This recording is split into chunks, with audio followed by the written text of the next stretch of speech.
Hey guys, what's going on? It's me, Jay. I'm here to give my thoughts on some news that's developing in the wrestling world as of late regarding CM Punk and Daniel Bryan, both signing with AEW, and why I think this is a lot like Hall and Nash signing with WCW in the 1990s, and what I think are some of the parallels as well as some of the differences. Well, one of the parallels is both these guys coming, well, Daniel Bryan directly off of WWE TV. He was just at WrestleMania this past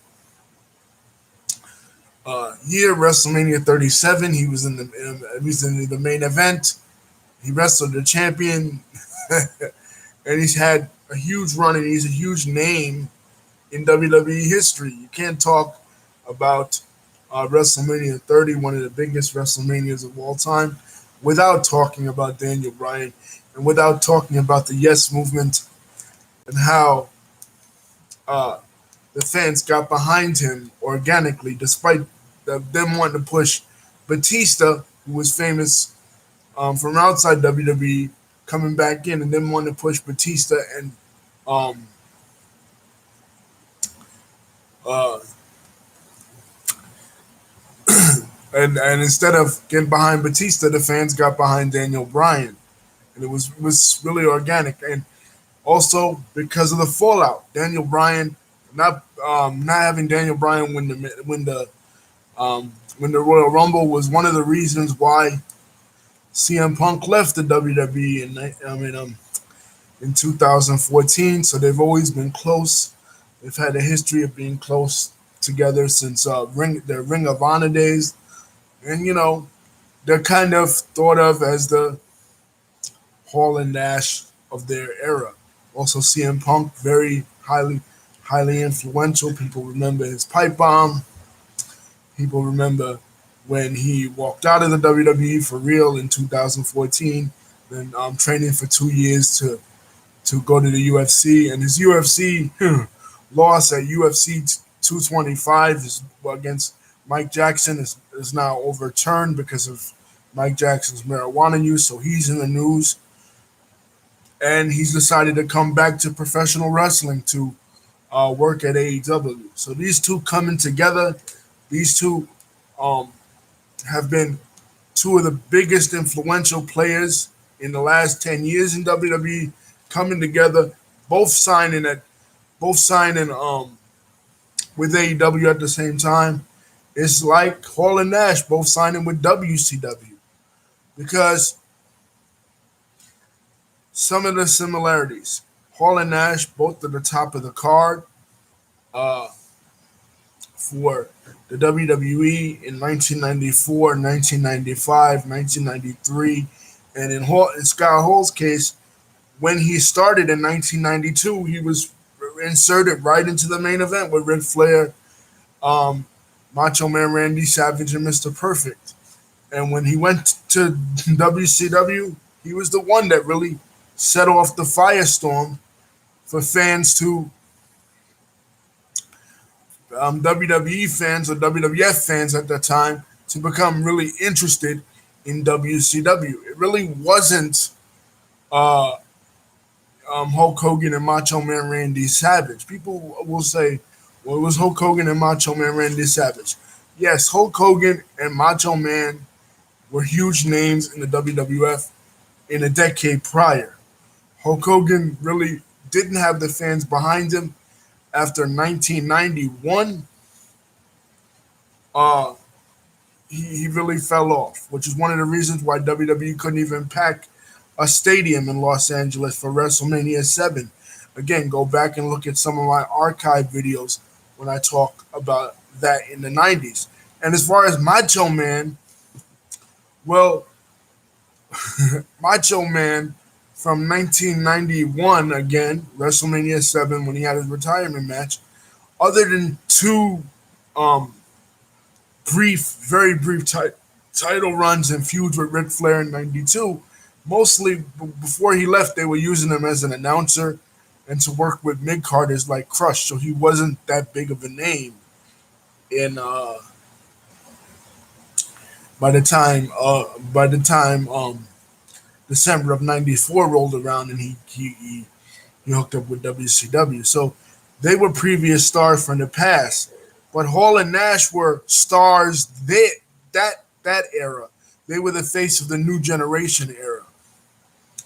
Um, the year before, Kevin Nash in 1995 was the WWE champion for almost a whole year. He won the title in November of '94, and he didn't lose it to he didn't lose not almost a whole year. He won the title in November of '94, and he lost it at Survivor Series to Bret Hart. Uh, Survivor Series of '95. Scott Hall, again, like I said, always featured either at the top of the card or nearly at the top of the card with the Intercontinental Championship. So that's kind of like uh,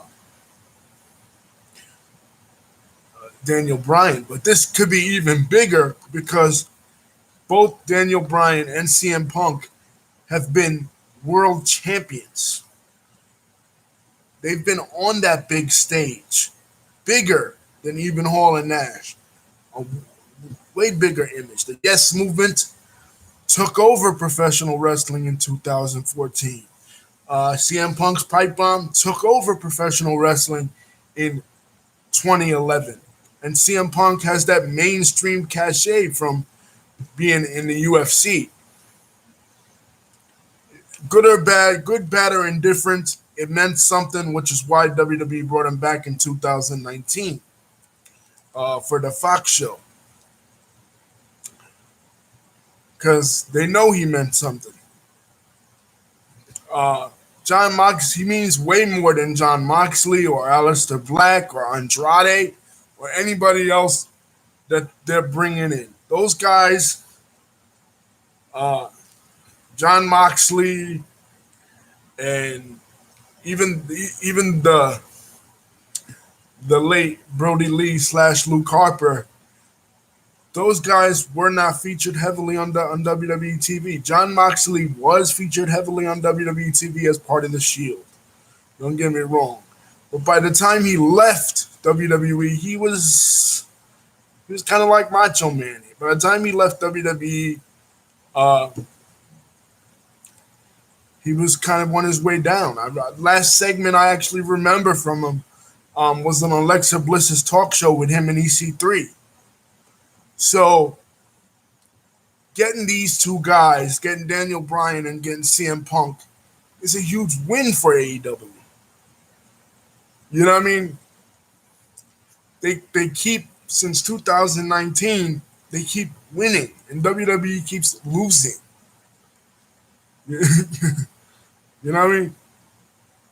I say the biggest I've said this in other videos. The biggest problem that AEW has is brand recognition. But getting CM Punk and Daniel Bryan, that's huge brand recognition. That's huge. These two guys are huge. People have wanted CM Punk to return to professional wrestling since he left.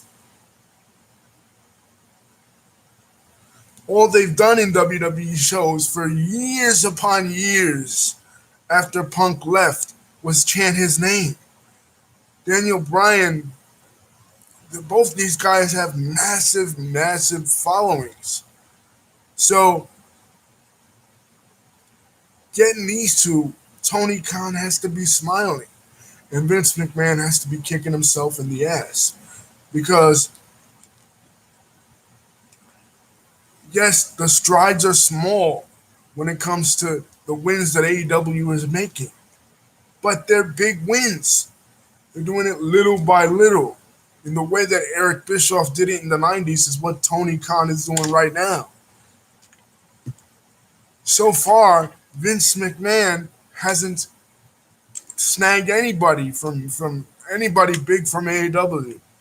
He hasn't been able to get Kenny Omega. He hasn't been able to get the Young Bucks, get any of the big names that are associated with AEW from AEW. You know what I mean? AEW is the ones out here winning, and WWE the ones out here losing. You know what I mean? Yes, they don't have the brand recognition that WWE has, but so what? They're gonna get it.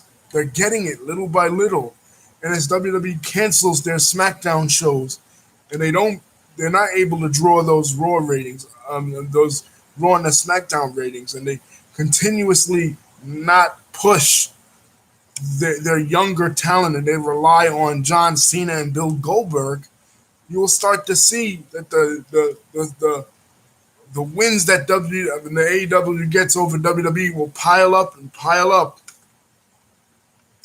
until once again, like it was in history,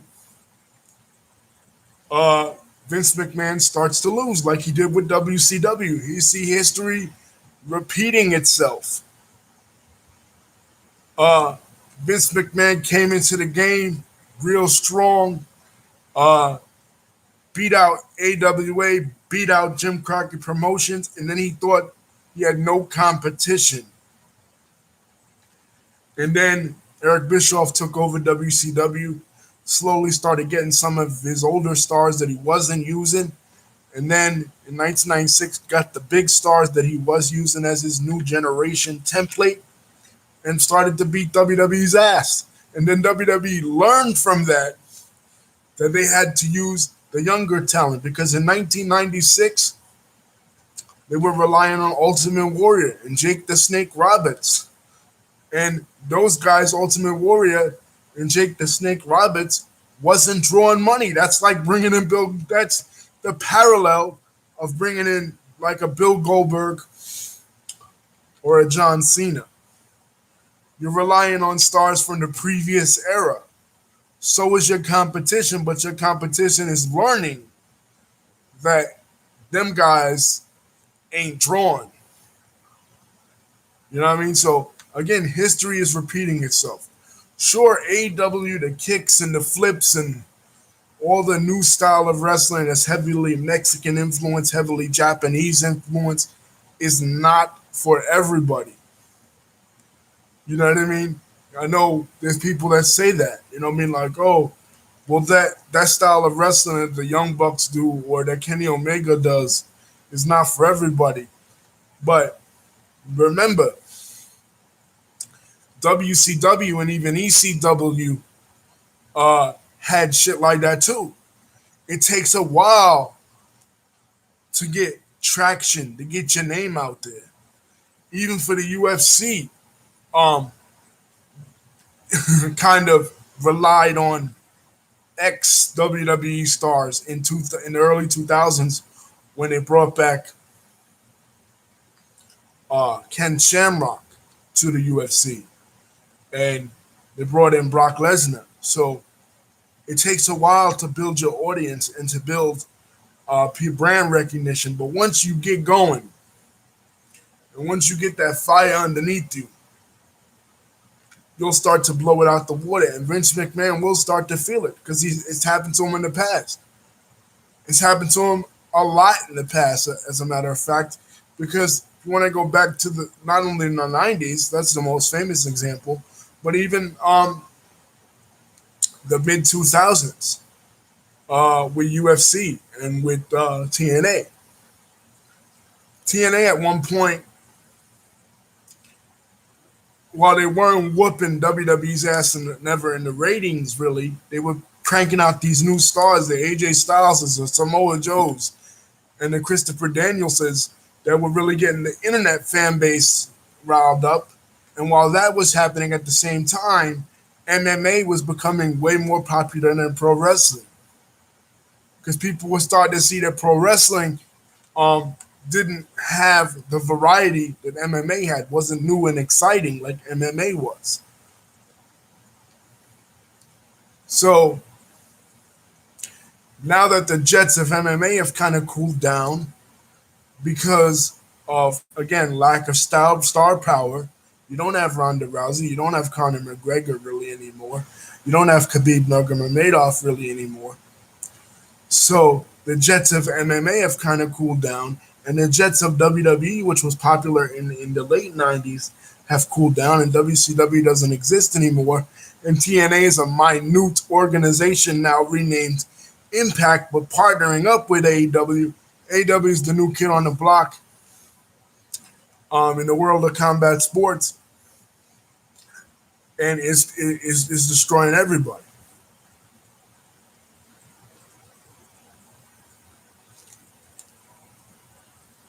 Anyway, guys, that's my thoughts. Peace. Don't forget to like and subscribe. Love y'all. Hit the bell button when we see when my next video is coming out. And I think this is great for competition. This is great for Vince McMahon. It's going to push him to want to do something different than what he's been doing for the past 20 years. You know what I mean? The Attitude Era is gone. You need to move on and not focus on guys like John Cena and Bill Goldberg. Love you.